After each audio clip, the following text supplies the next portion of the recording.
हमारी एक छोटी सी फैमिली थी। हम दो भाई थे और मेरी माँ एक संघर्ष करने वाली औरत में से थी। उसने अपने जीवन में बहुत कुछ परिवर्तन देखे थे। मेरी माँ की शादी एक गरीब परिवार में हुई थी, लेकिन मेरे पिता बहुत ही मेहनती थे। हम जब दिल्ली आए थे तो उस समय मेरी माँ को कुछ भी काम तो नहीं आता था, पर वो कपड़े सिलाई का काम जानती थी। इसलिए अपने जीवन में बहुत कुछ बना लिया था। जैसे कि हम दोनों भाइयों को एक अच्छे स्कूल में पढ़ाया था और हमें इस काबिल बनाया था कि मैं आज जॉब करता हूँ और अच्छी तनख्वाह भी कमा लेता हूँ। मेरे घर में मेरी मम्मी की ही चलती थी। मेरी मम्मी ने अपनी पसंद की लड़की से मेरी शादी करवाई थी। मेरी पत्नी पढ़ी लिखी और सुशील और बहुत ही अच्छी थी। मेरी माँ का कहना बहुत ही मानती थी। मेरी शादी को 3 साल बीत चुके थे और अभी तक मेरी कोई औलाद भी नहीं हुई थी। अब मेरी माँ मेरी पत्नी को रोजाना टोक देती थी कि 3 साल हो गए हैं, अब तो तुम दोनों ने बहुत परहेज कर लिया है, अब घर में बच्चा होना चाहिए। और आज सुबह सुबह का टाइम था। मैं उठकर मेरे कमरे में मेरी पत्नी मौजूद नहीं थी।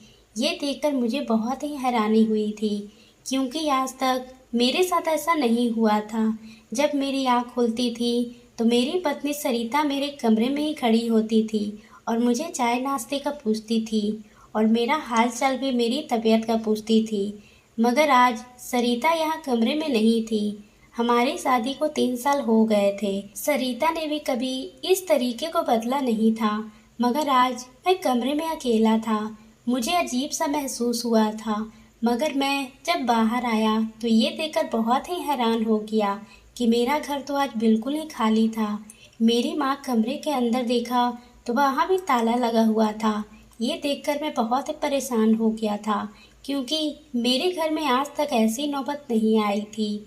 आखिर मुझे सोता हुआ छोड़कर ये सब लोग कहाँ चले गए थे।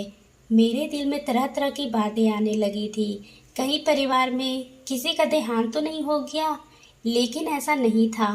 अगर देहांत होती तो ये लोग मुझे भी बताते।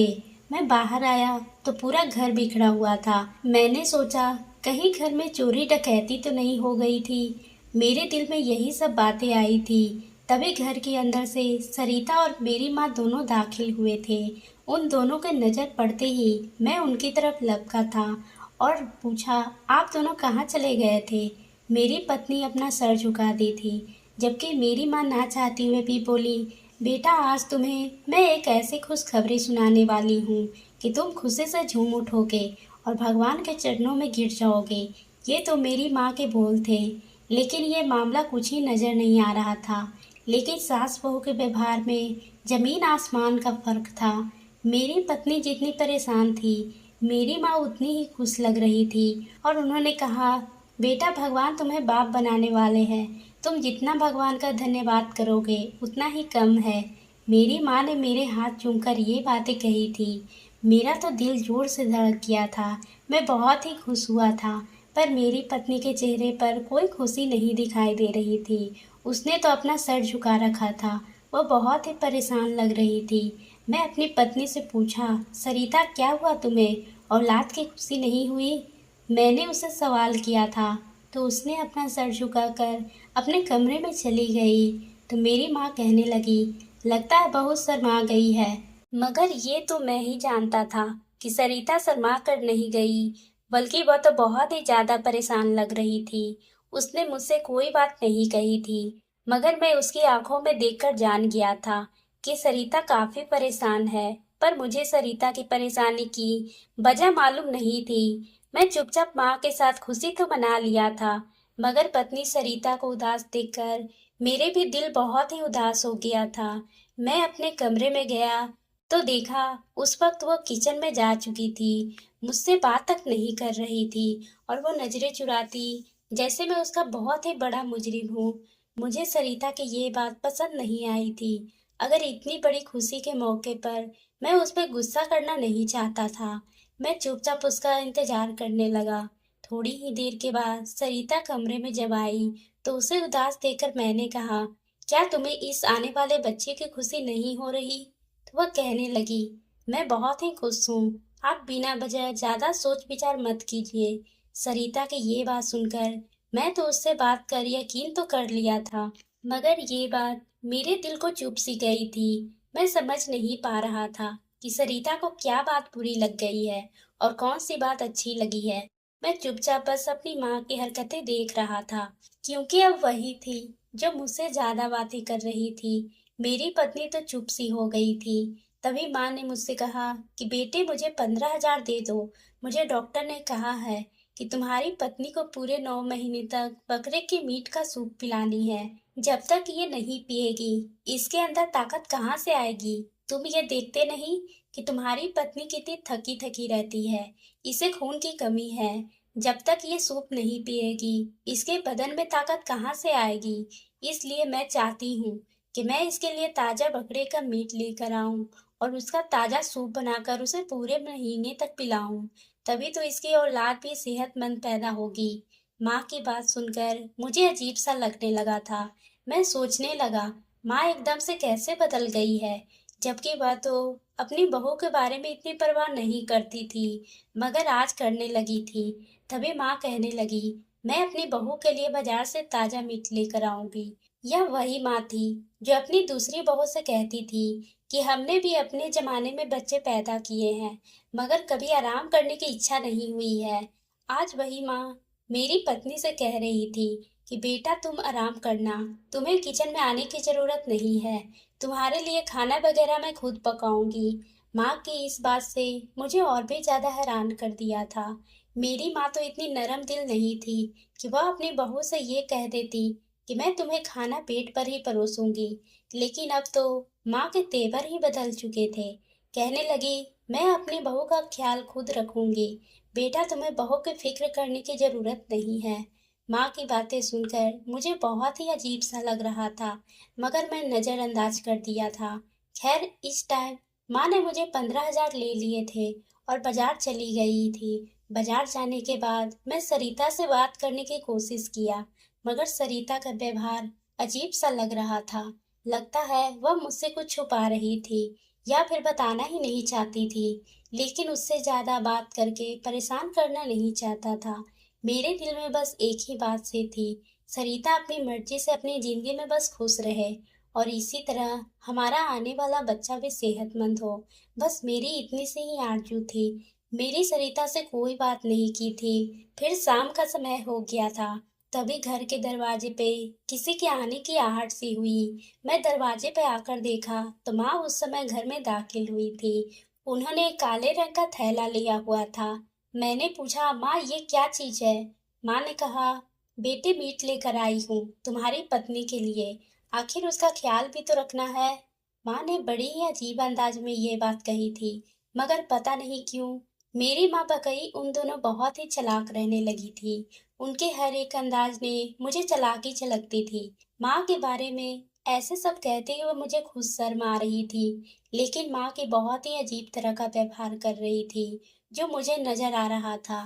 खैर मैं चुप हो गया था। मेरी माँ काले रंग का थैला ऊपर वाले फ्रिज में रखे हुए थे और मुझसे सख्ती से मना किया था कि मीट और कोई नहीं खाएगा। ये मीट सिर्फ अपनी बहू के लिए लेकर आई हूँ, वही इस मीट का सूप पिएगी। तुम लोगों के लिए मैं अलग से बना दूंगी, ये बहू ही खाएगी। उसका ख्याल बेटी से बढ़कर रखना होगा, वरना लोग क्या कहेंगे कि हम अपनी बहू की कदर भी नहीं करते। माँ बड़ी ही अलग तरीके से बातें कर रही थी और मीट फ्रीज में रखने के बाद उन्होंने सभी को ये बातें बता दी थी। कोई भी नहीं इसे खाएगा सिवाय सरिता के, क्योंकि सरिता ने बच्चा पैदा करना है, इसलिए ये मीट उसे ही खाना जरूरी है। डॉक्टर की खास बताई हुई चीज है। माँ की इस बात से मुझे भरोसा तो नहीं था, क्योंकि मेरी माँ कभी इतनी महंगी चीज नहीं लाया करती थी। फिलहाल दिन यूं ही बीत गए थे, मगर अगले ही दिन माँ मुझे हैरान कर दी थी। उस मीट का सूप बनाने लगी थी, जबकि उन्होंने हम सबके लिए अलग से खाना बनाया था और बोली थी कि खबरदार कोई इस सूप को हाथ लगाएगा तो, क्योंकि ये सिर्फ सिर्फ मेरी बहू के लिए है। मैंने सोचा कि मैं बेकार में माँ पे शक कर रहा हूँ, क्योंकि वह तो ये सारी चीज हमारे भले के लिए ही कर रही थी। उस दिन घर में बहुत ही अजीब से बदबू लग रही थी। माँ ने मीट पका दिया था और पका हुआ सूप भी खाने की मेज पे रखा हुआ था। हम सबको बुलाने लगी, मगर पता नहीं वह मीट मुझे अजीब सा लग रहा था। माँ ने मेरी पत्नी को खास तौर पे वो सूप पीने को कहा, मगर उसे देखकर बड़ी ही अजीब सा महसूस हो रहा था। मीट तो मैं भी खाता था, मगर वो अजीब सा लग रहा था। मेरी पत्नी ने मीट खाने से मना कर दिया और कहने लगी, मेरा मीट खाने का मन नहीं है। मगर माँ ने जिद की थी, कहने लगी, क्या हो गया है बेटी, मैं तुम्हारे लिए इतनी परेशानी से बनाया है, इतना महंगा मीट लेकर आई हूँ और तुमने खाया नहीं जा रहा। आजकल के बच्चे भी अजीब तबीयत के हो गई है, सही चीज खाते नहीं और गलत चीज सुबह शाम खाते रहते हैं, जो कि सेहत के लिए ठीक नहीं होता। माँ का लंबा चौड़ा भाषण सुनकर बेचारी सरिता किसी तरह मीट का सूप पीने लगी थी। मुझे सरिता पर तरस भी आ रहा था, मगर माँ के डराने और सुनाने पर वो मजबूर हो गई थी। मैं उन्हें भी कुछ नहीं कह सकता था। चुपचाप सरिता ने भी वह सूप खत्म कर ली थी, मगर उसके बाद उसने फिर अपना व्यवहार बदल लिया था और वो अपने कमरे में चली गई थी। जब मैं थोड़ी ही समय के बाद अपने कमरे में गया तो सरिता के चेहरे पर सख्त दर्द साफ दिखाई दे रहे थे। सरिता कहने लगी, मेरी तबीयत खराब हो रही है, मुझे डॉक्टर के पास जाना है, लगता है मुझे उल्टी आ जाएगी, मेरे पेट में जलन भी हो रही है। सरिता की बात सुनकर मैं परेशान हो गया था, मगर माँ बाहर खड़ी ये सारी बातें सुन रही थी।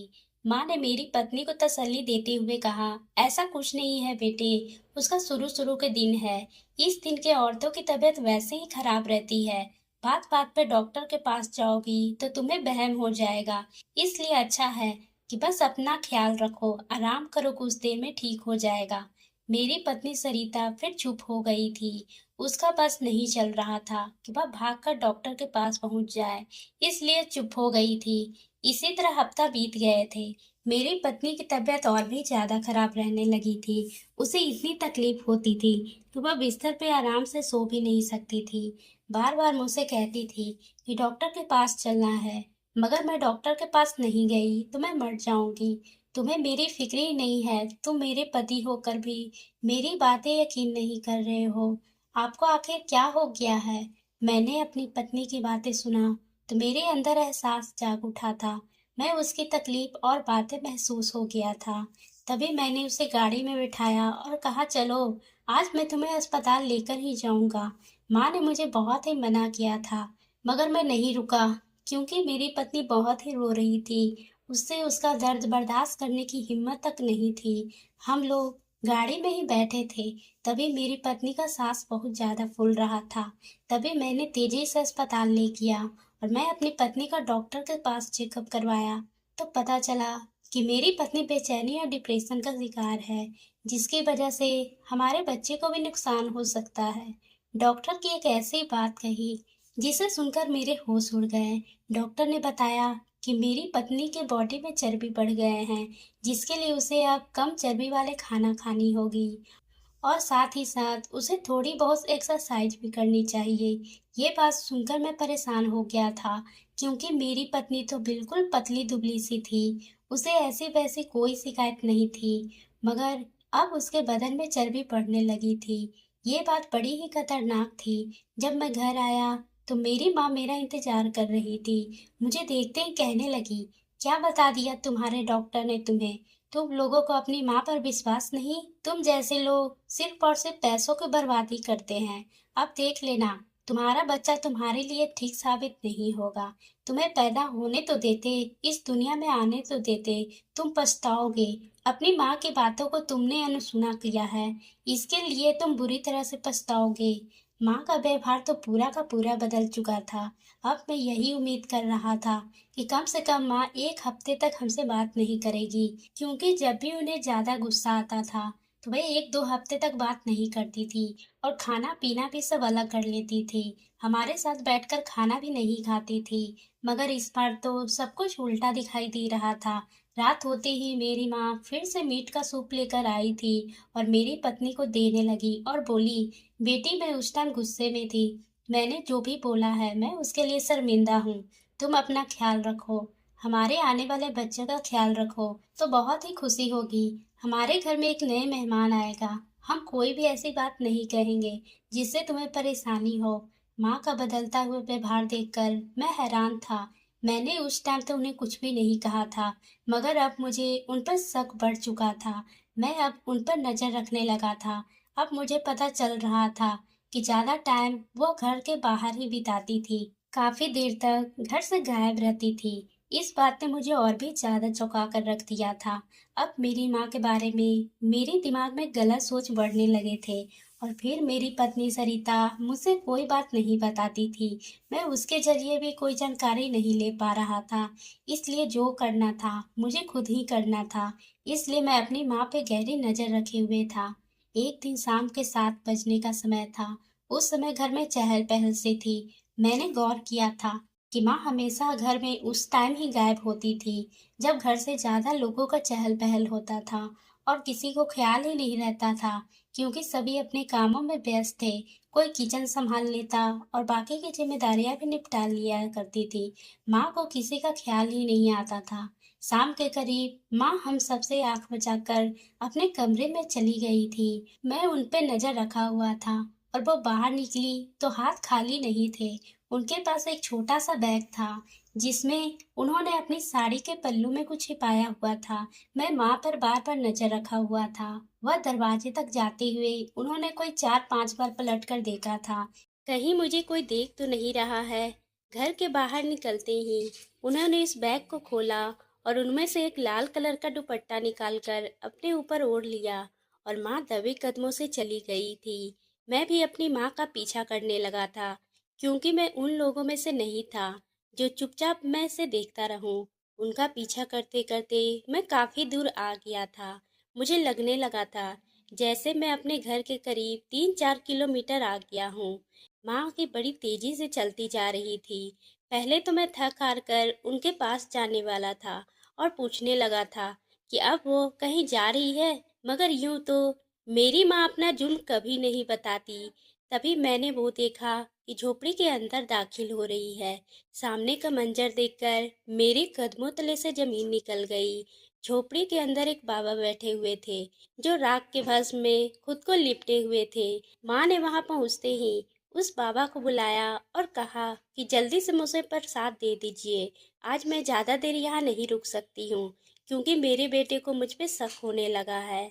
माँ की बात सुनकर अब मुझे समझ आने लगा था कि माँ यहीं से वो मीट लेकर जाती है। इसी समय माँ जब पीछे पलटी तो मुझे देखकर हैरान हो गई। उन्होंने मुझे कहा, सुरेश तुम यहाँ? मैंने कहा, आपने सरिता के साथ ऐसा क्यों किया? वह तो आपकी इतनी इज्जत करती थी, आपको अपनी माँ मानती है, फिर आपने अपनी बहू के साथ ऐसा क्यों किया? माँ ने गुस्से से कहा, तुम्हें क्या लगता है मैं उतना महंगा मीट अपनी बहू के लिए लाऊंगी? वह तो पराये घर से आई थी, मैं उस पर इतना पैसा खर्च नहीं कर सकती। और मुझे पता है आजकल की लड़कियों को बस काम ना करने की बहाने चाहिए, तभी वह डॉक्टर के पास चली जाती है, ताकि वह घर वाले को ये दिखा सके कि उसके शरीर में ताकत नहीं और उसकी बहुत सारी परेशानियां हैं। मेरे समय तो 9 महीने तक पूरे घर के काम करते थे और पूरे स्वस्थ भी रहते थे। मैं अपने घर में इतना पैसा बर्बाद होते नहीं देख सकती। मुझे अपनी बहू से सिर्फ पोता ही चाहिए था। इसलिए मैंने बाबा के पास आकर कहा तो उन्होंने मुझे ये उपाय करने को कहा। मैं जानती थी कि तुम्हें मेरी बात पे यकीन नहीं होगा, इसलिए मैंने एक दिन अपनी बहू को यहाँ पर लेकर आई थी और बाबा से आशीर्वाद भी दिलाया था। फिर बाबा ने कहा था कि बहू को 9 महीने तक उस मीट का सूप पिलाया करो, ताकि उसे स्वस्थ औलाद की प्राप्ति हो। जब मैं माँ के मुंह से ये सब सुना तो मेरे तो होश ही उड़ गए। मैंने कहा, माँ आप किन बाबा के चक्कर में पड़ गई है? आपको पता है ऐसे सरिता की परेशानियां और भी बढ़ सकती है। आप उसकी तबीयत और भी ज़्यादा खराब हो सकती है। उसके शरीर में चर्बी की मात्रा बढ़ने से हमारे बच्चे को भी नुकसान पहुंच सकता है। आप किन ढोंगी बाबा के चक्कर में आ गई है? इनका तो लोगों को ठगने का काम होता है। बेटा, यह बेटी होना तो किस्मत का ही बात है। हमारी अगर बेटी भी हुई तो मैं तो बहुत ही खुश हूँ, क्योंकि वह हमारे घर में खुशी लेकर आएगी। माँ, मुझे आपसे ये उम्मीद नहीं थी। आज के बाद आप सरिता के आसपास भी नहीं आओगी और मैं भी आपको कभी माफ नहीं करूँगा। जब माँ ये बात सुनी तो उनकी आंखों में आंसू आ गए। वह मुझसे माफ़ी मांगने लगी और कहने लगी, मुझे माफ़ कर दो बेटे। मैंने पोते के खातिर ये सभी बाबा के कहने पे किया था। मैं अपने घर में से बेटे के आते देखना चाहती थी। मैं नहीं चाहती थी कि इस घर में लड़की पैदा हो। इसलिए मैंने बाबा के कहने पे ये सब किया। मैंने माँ को इस तरह रोते हुए देखकर उन्हें गले से लगा लिया और उनसे कहा कि आगे से ऐसे किसी भी बाबा के बात में ना आए और अपनी बहू को बेटी समझकर हम उसके साथ खुशी से ही रहे और आने वाले बच्चों की खुशी में शामिल हो। माँ ने मुझसे वादा किया है कि वह अब कभी भी ऐसी गलती कभी नहीं करेगी और ना किसी को गलत समझेगी। वह अपनी बहू को भी अपनी बेटी जैसी ही समझेगी। मैंने उसी समय पुलिस को फ़ोन कर दिया और उस ढोंगी बाबा को भी पकड़वा दिया था, जिसने बहुत सारे लोगों को अपने बातों में लाकर उनका नुकसान पहुंचाया हुआ था। और मैं वापस अपने घर आ गया था। जब मैं वापस अपने घर आया तो अपनी पत्नी से कहा, मुझे सारी सच्चाई का पता चल गया है। अब तुम्हें परेशान होने की कोई ज़रूरत नहीं है। माँ ने मुझे सब कुछ बता दिया है। अब हमारी बेटी हो चाहे बेटा, माँ अपने पोते और पोती दोनों को ही स्वीकार कर लेगी। माँ ने सरिता को गले से लगा लिया और उससे माफ़ी मांगने लगी। सरिता ने भी माँ को माफ़ कर दिया था। 9 महीने के बाद सरिता को एक प्यारी सी बेटी हुई थी और वह हमारे घर में सिर्फ खुशियां ही लेकर आई थी, क्योंकि मेरी भी नौकरी में प्रमोशन हो चुका था और माँ ये सब देखकर बहुत ही खुश थी और वह गुड़िया को बहुत ही प्यार करती थी और हम सब अपनी जिंदगी में बहुत ही खुश थे। तो दोस्तों, आपको ये कहानी कैसी लगी? अगर पसंद आई हो तो आप मेरे चैनल को सब्सक्राइब करना ना भूलें और बेल आइकन को भी प्रेस कर लें, ताकि हम आपके लिए इसी तरह की दिलचस्प कहानी लाते रहें।